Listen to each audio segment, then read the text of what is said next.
Young crowds, enthusiastic crowds, people stopped us at UC Davis yesterday excited that you were being here. Why do you resonate so well with young people? I think they realize what they're inheriting, what they're getting from the older generation: debt, big government, invasion of their privacy, wars that never end, a Federal Reserve that seems to take care of special interest groups, and they're not confident and they don't trust the government. They don't think they're hearing the truth.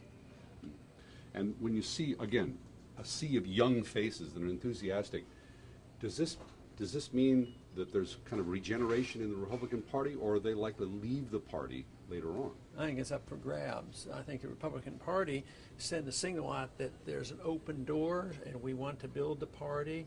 And yet, many times when some of our supporters go to conventions, they get closed out. They don't want them there, and they'll even change the rules to exclude them. So it's a fight going on, a determination of our supporters and the believers in limited government versus the old liners that don't like to give up their prerogatives and their control of the party. But there's a large number of people that are unidentified, independents, and the young people. And of course, we're working within the Republican Party, but we want to change some of the beliefs. We actually believe in cutting spending. We believe we should do some of the things that we've talked about for decades, shrinking the size of government and not running up these deficits. So that's the big difference. Okay.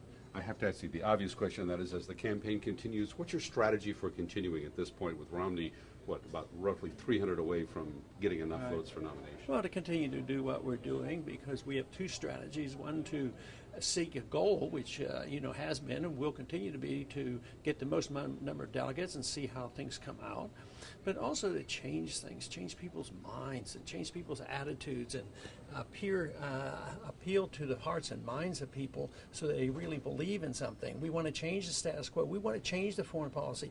We want to change the monetary policy. We want a balanced budget, and we want personal liberties protected. So that's where we really believe we're winning.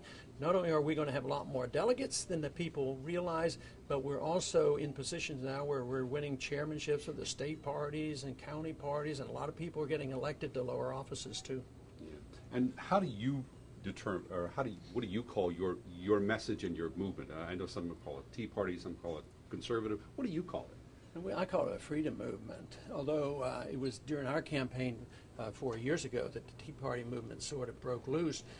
It doesn't, it's amorphous, it's too spread out, and so it doesn't, although we work very closely with the Tea Party people, we actually identify and work with some of the complaints that the Occupy people complain about too, special interests, the bailouts.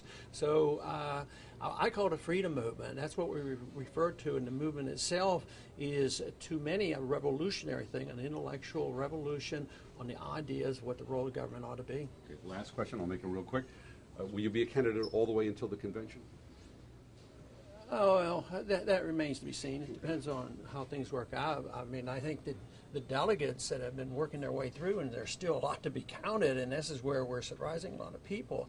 Sure, we're going to work all the way through and keep the delegates and have a presence at the convention. That seems to be what politics is all about.